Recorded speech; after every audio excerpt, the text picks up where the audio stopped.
So this is my my house gear. So my tent is a Z-Pax duplex, and it's set up with 2 trekking poles. Here's one trekking pole right here. Here's the other trekking pole right there. And it sort of makes the structure for the tent. So you don't have to have tent poles. And then it's staked down on each corner. And there's like a guy line out here that goes into there.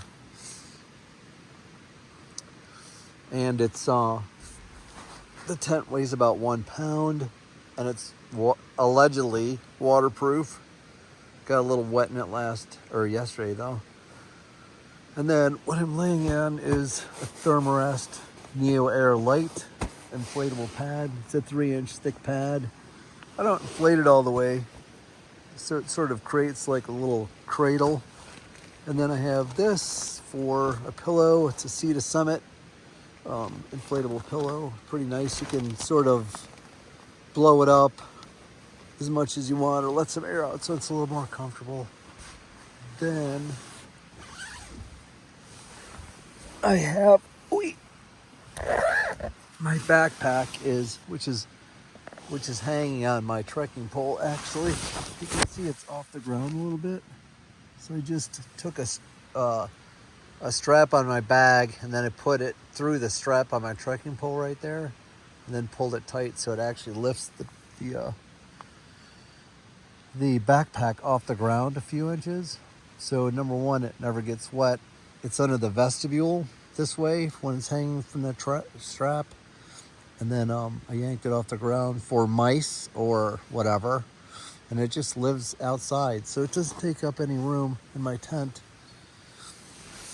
And then this is my Enlightened Equipment 10-degree sleeping bag. And it's 950 down filled, so it's pretty warm actually, but I don't like being cold at night. So, and then if it's a little bit warmer, you just use it as a quilt. And then if it gets cold, you zip it up in your sleeping bag. What I found out last night was that I got completely drenched hiking. I mean, my clothes were soaked through. I set up my tent in the rain. It was a real flood situation. And I blew up my mattress, and the sleeping bag was dry at the time, but my clothes were wet, so I got in anyway. And then after about 6 or 7, maybe 8 hours, my clothes actually dried out almost completely, but my bag seemed really damp, although it kept me warm. It's hard to explain, but my clothes actually dried in my bag. Somebody told me you could do that a long time ago when I was hiking the AT. And I didn't want to ever try it, but last night I had to try it. Didn't have a choice. And it worked. And then, of course, I had to spend a few hours when I set up camp today to dry out the tent, and I put the bag on top of the tent in the full sunlight. It was about 70 degrees. Can't believe how warm it was. And it dried really well. I mean, it's crunchy dry. So anyway, that's some more of my gear, and I'll try to go through a little bit more as we hike on.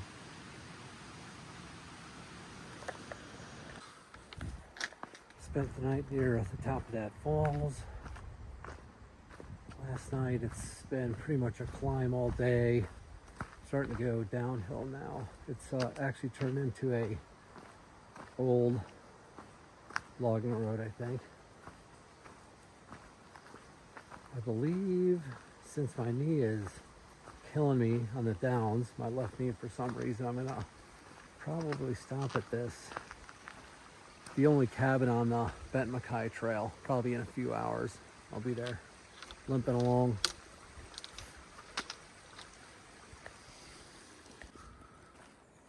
Look at this trail. It's a dream come true. It's the only time it's been flat the whole time.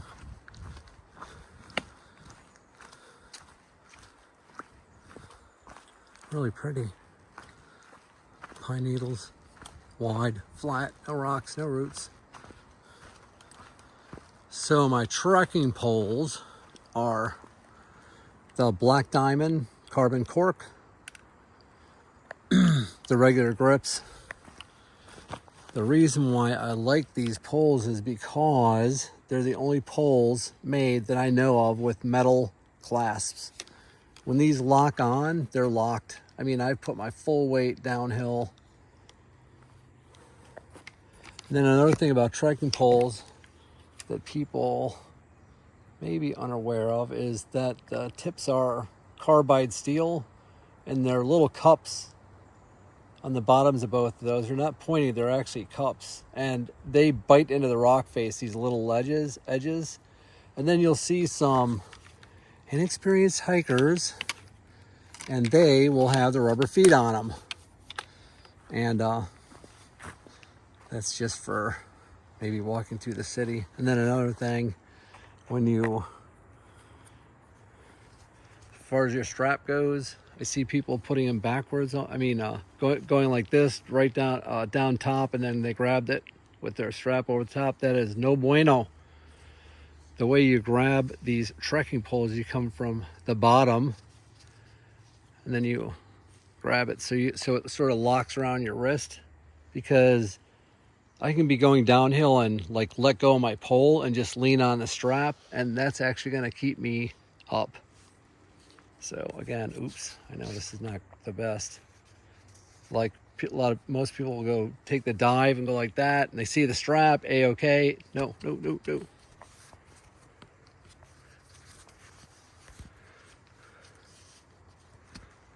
And your strap sort of gets used to your hand position on this all the time. So there's a left and a right. I actually fill these little holes in with a marker so you can tell which is the right. The ones with markers that is right. And also you just look at the end of the strap right here. It'll say left and right. That's the pole. Nice that somebody put this little footbridge here. You could hop across that. Doesn't look so safe. Oh, it looks like you can drive across it, barely. Then they put that in. Thank you. This is the only shelter on Benton MacKaye Trail, the Indian Rock Shelter. So, has a little bench. I've been putting stuff in here for a fire. A little bit later, collected some wood. It's got like a nice little shelf you can cook on right there. Then the inside, there's a bench there, 2 benches. I have a little sit pad. And it's got like a little sort of shelf. I bet you could fit 4 people in here if you had to. Of course, I'm just hogging it because I'm the only one here. And got my stuff hanging up, clothing. This is the compression sack for my sleeping bag, trekking poles, the backpack, my R1 hoodie, water filter, a couple water bottles, air mattress. Here's my ground sheet, which is Dyneema fabric.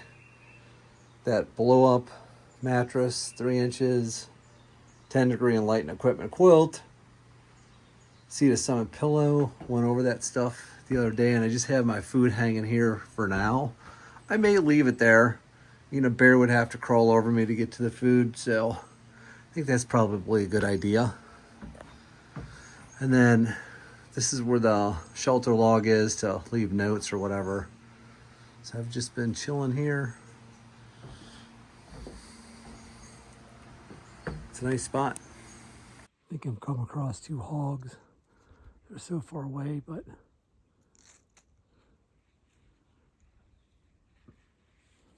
hey! Ah! They're not budging.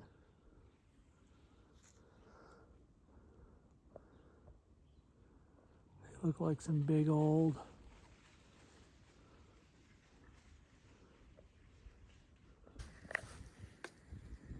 They're not putting any markings in a national forest anymore, but here is an old one.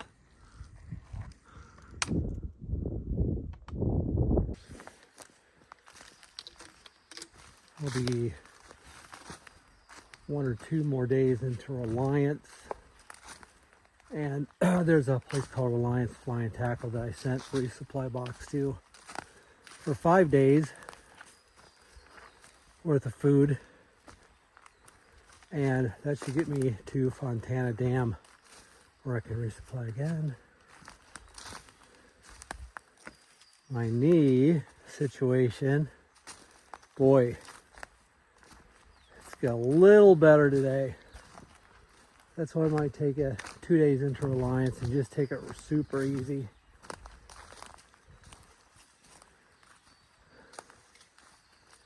The campsite last night was the most blowdowns I've seen the whole trail so far. So far I've hiked almost 100 miles. Haven't had a step over or around one blowdown. Amazing. Because if you watch any videos previous to this from anybody, all they do is talk about the blowdowns. I haven't had a step over one, but there were blowdowns through that campsite. So there's one flat spot I was able to pitch my E-Pax duplex tent and had a great night. The weather's good. Yay for good weather. Because hiking in the rain, shoot, there's nothing worse. Oh yeah, there is one thing worse, and that's to spend 24 hours in your tent avoiding rain. That's much worse, actually. If you do that once, you know to just hike in the rain. I'll touch base a little bit and maybe we'll do another gear review. Yay! That's what this morning looks like. It's about a 7:15. That's the trail. Should be relatively easy hiking today. So, all right, I'm starting to go up. This is the setup for tonight. Actually just built. There's a river right down there. So I got some flat rocks and sort of made a seat. Getting ready to cook dinner. Basically what I cook with. Small thing of gas. It's a pocket rocket for a stove. And then a titanium cup end. I put a little black liner on the inside of the cup to tell me where about 1.5 cups is. That's what most things call for some reason. So I just filtered some water. The knock bag and the Sawyer filter.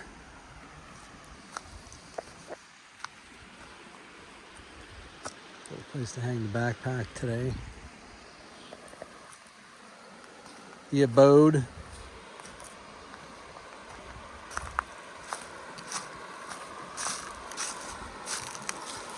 Right down there is river, the water source, and white noise for tonight.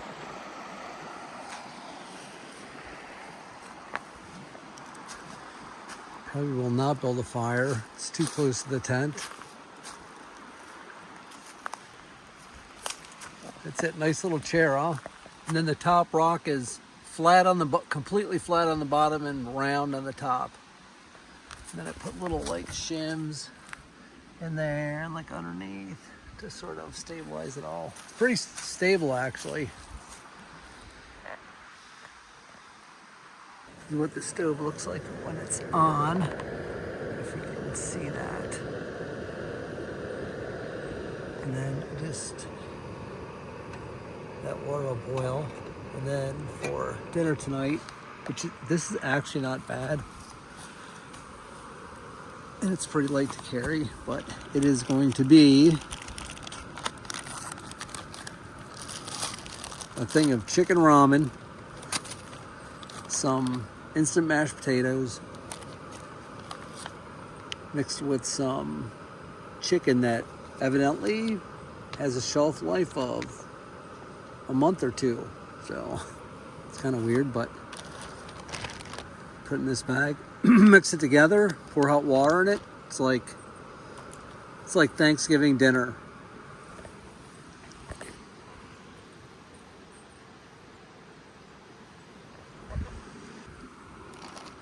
That's what that looks like before you put the water in.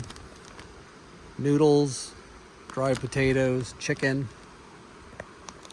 no vegetables, and then long-handled spoon, super light. I'll mix it with the water. I'll eat it, fold down the bag, and I'll go wash this bag in the river here, and then put it in the trash bag.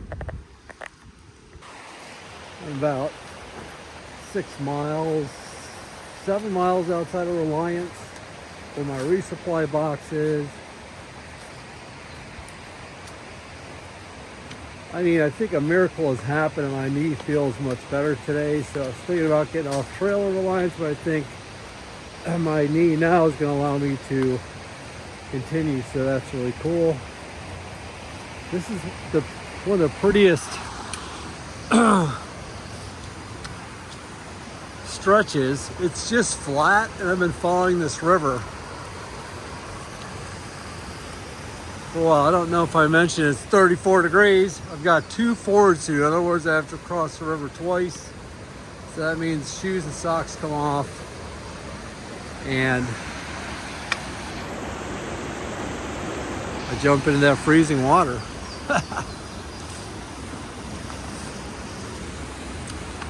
This is so pretty. There's no wind, so it's not like ugly cold. It's just the temperature is a little bit low. Look at how pretty. I mean, that's a swimming hole and a half. Maybe about 4 feet deep. It's hard to tell on video, and it's got, I'd actually be down in there. Find a little place to dig your heels in to get a water back inside. I used to do it in Harpers Ferry, Maryland.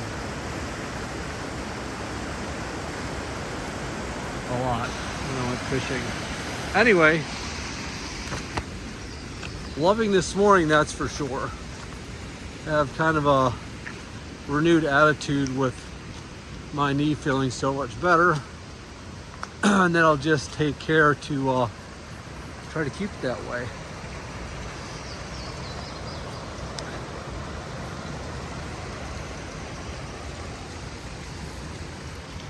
And right there's nice water. Oh, look at that. Need a water. Boom. Nice spring coming out of the side of the mountain.